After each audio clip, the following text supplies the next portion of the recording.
ఊర్లో గొడవలు, స్కూల్కి వెళ్ళిన గొడవలు, ఒక పడికాడు ఎదలా తయారవుతావు కదా. ఊర్లో చెప్పిన మాటలు వింటా కానీ కొడుకు మాట ఎప్పుడైనా విన్నావా? నాకే ఎదురు సమాధానం చెప్తారా? అసలు ఎగ్జామ్ పాస్ అయ్యారా? అసలు ఎగ్జామ్ రాసావరా నువ్వు? ఆపు నాన్న, ఇంకా కొడితే చచ్చిపోతాను. ఓ నువ్వు చచ్చిపోయావు కదూ. ఇప్పటి వరకు నువ్వు చెప్పింది నేను విన్నాను, ఇప్పుడు నేను చెప్పేది నువ్వు వినో. నన్ను కనమని నిన్ను అడిగానా? నన్ను చదివించమని నీకు చెప్పానా? నీ స్వార్థం కోసం నువ్వు నలుగురిలో గొప్పలు చెప్పుకోవడం కోసం నన్ను చదువుకోమన్నావు. ఏరి ఆ నలుగురు ఏరి? ఇప్పుడు చెప్పు. నువ్వు గెలవడానికే, నన్ను గెలిపించడానికే.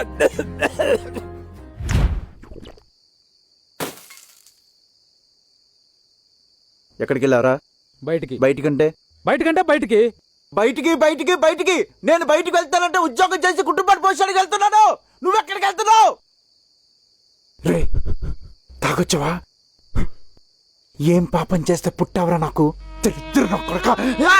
నాన్న ప్లీజ్ నాన్న, అందరూ చూస్తున్నారు నాన్న, లోపలికి వెళ్దాం రండి నాన్న ప్లీజ్. రే ఇదెవరో తెలుసా నీకు? నీకు చెల్లుందని గుర్తుందా? దీని పెళ్లి కోసం దాచిన డబ్బులు నువ్వు ప్యాకెట్లో మొత్తం పోగొట్టేసావు కదరా. 25 సంవత్సరాలు వచ్చిన ఇంకా నా భుజాల మీద మోస్తున్నాను రా. కనీసం బస్తా మోస్తే కూలి 10 రూపాయలు ఇస్తారా? దానికున్న విలువ ఉందా నీకు? రే నిన్ను మోసి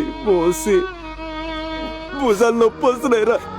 రే నువ్వు వేసుకున్న షర్టు, నువ్వు వేసుకున్న ప్యాంటు, ఆఖరికి అండర్వేర్ నా కష్టం తీసుకొనిదిరా.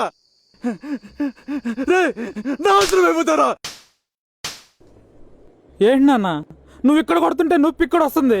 ఈ షర్టు, ఈ ప్యాంటు, ఆఖరికి ఈ ప్రాణం కూడా నువ్వు ఇచ్చిందే నాన్న. నా చిన్నప్పుడు స్కూల్ ఫీజులన్నీ కట్టావు, నాకు ఆరోగ్యం బాగాలేకపోతే హాస్పిటల్ బిల్లులన్నీ కట్టావు, ప్రతి పండుగకి నాకు కొత్త బట్టలు కొనిచ్చావు నాన్న. ఓ నా కొడుకే అని చెప్పి అందరికీ చెప్పుకొని మురిసిపోయావు కదా నాన్న. ఆఖరికి నువ్వు కోరుకున్న ఉద్యోగం వచ్చేసరికి చూడటానికి నువ్వు లేవు కదా నాన్న. కనీసం మాలాంటి కొడుకుల కోసం కొద్ది రోజులు బతకండి నాన్న.